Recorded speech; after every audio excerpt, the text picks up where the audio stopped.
আসসালামু আলাইকুম রাহমাতুল্লাহ বারাকাতুহু। ভাই বোনরা, আপনার একটা ফেসবুক পেজে গাইডলাইন বুঝে, ফেসবুক পেজের নিয়ম বুঝে আপনার একটা ভিডিও বানাইছি। কিন্তু সে ভিডিও বানাইয়া আপনারা কি করলেন?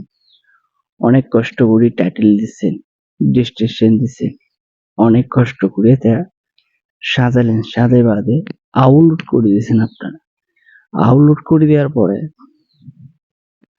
আপনারা আপলোড করে দিয়েছেন, কেউ না কেউ ভিডিও দেখছেন, না লাইক কমেন্ট করছে, কিছু না করেই আপনারা ভিডিওটা আপলোড করে দিয়েছেন।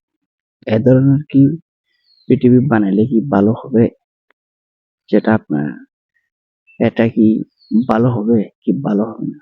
কিন্তু আপনারা জানেন না, ভিডিও একটা বানাইছেন খুব সুন্দর করে, খুব কষ্ট করে, মনে করেন এক ঘন্টার সময় লাগাক বা আধা ঘন্টার সময় লাগাক, এখানে আপনি অনেক কষ্ট করে সেই ভিডিওটা আপলোড করে দিয়েছেন।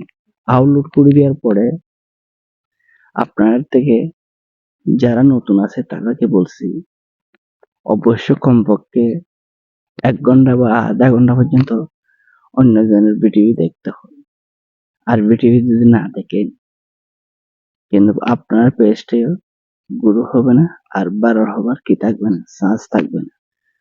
আশা করি উত্তরটি বুঝতে পারছেন।